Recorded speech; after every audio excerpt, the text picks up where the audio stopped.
অনেক সুন্দর গান করেন তো আপনি। তারপর আমার না আপনাকে ভাল লাগছে। কি করতে হবে এখন? আপনি আমার রূপকথার রাজপুত্র হবেন। না, কেন? আপাতত ফ্রেন্ডশিপ করতে পারেন। ফ্রেন্ডশিপ করে কি হবে? আপনি আমার রাজপুত্র হবেন আর আমি আপনার রাজকন্যা। ভাইয়া আপনারা কিছু মনে করেন না তো, আমার বান্ধবীর স্কুল একটু ঢিলা আছে। এই চল তো তুই। হাই রাজপুত্র, আপনার নামটা যেন কি? আমি মেবি আপনাকে আমার নাম কখনো বলি নাই। কোথাও যাচ্ছেন নাকি? ওই গিটারের স্ট্রিং কিনতে। আরেকদিন কিনেন, চলেন না একটা লং ওয়াকে যাই। কেন? চলেন না। আচ্ছা, আরেকদিন যাবো না। ভয় পাচ্ছেন? ভয় পাবো? আর আপনাকে মানে যা তা না। তাইলে চলেন। কি এমন হবে, কে ফেলবো নাকি আপনাকে? আপনার ভয়েসটা কিন্তু মাশাআল্লাহ, কিন্তু আপনি কি সারাক্ষণ এই গিটারটা নিয়ে ঘুরঘুর করেন? আমার জন্মদিনে আমার মা গিফট করছিল এটা। সাপোজ যদি কখনো মিউজিক ছেড়ে দিতে হয় তখন কি করবেন? মিউজিক ছেড়ে দিতে হবে মানে?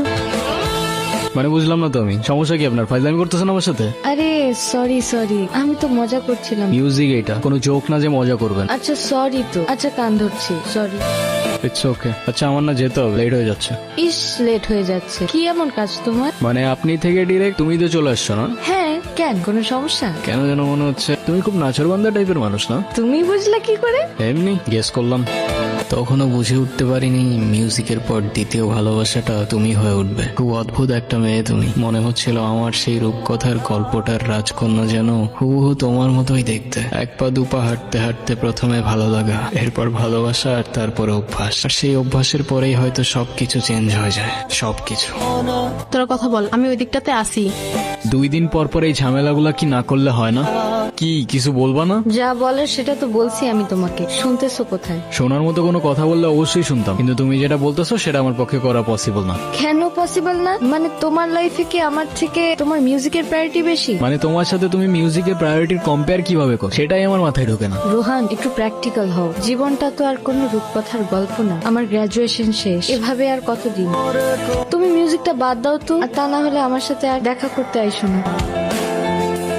যে নম্বরে কল করেছেন সব ভাই লোক। কি রে, তোর তো কোনো খোঁজ খবরই নেই। আচ্ছা, গিটারটা রাখতো। বাবা টাকা পাঠিয়েছে, আমি টাকাটা উঠে আসি। সাবধানে রাখিস। আসসালামু আলাইকুম ভাই, দেখি গিটারটা।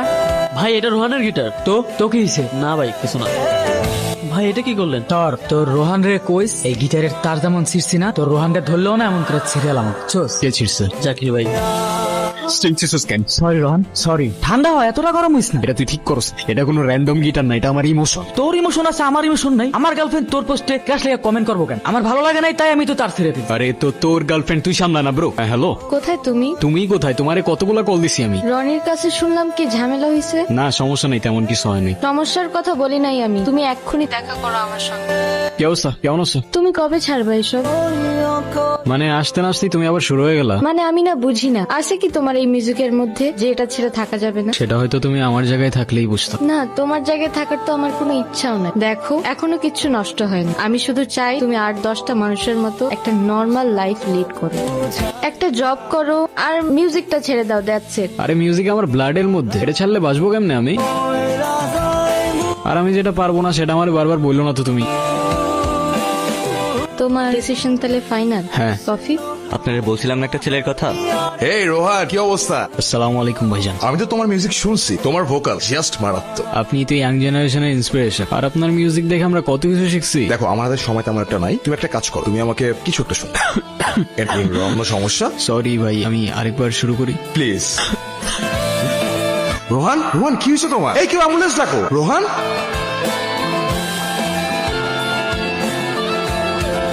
তাহলে ভালোই হয়েছে। এই মিউজিক টিউজিক আর করতে হবে না। চলো না আমরা আবার নতুন করে সব শুরু করি। কিন্তু তোমার ভোকালের যে কন্ডিশন, আমি চাইলেও তোমাকে হেল্প করতে পারছি। না মানতে পারছিলাম ভাগ্যটা, আর না জীবনটা সহজ হচ্ছিল। বলতে বলতে আমি আমার কাহিনীর ঠিক শেষ পর্যায়ে চলে এসেছিলাম, আর তখন মনে মনে কবির লেখা সেই 4 তলা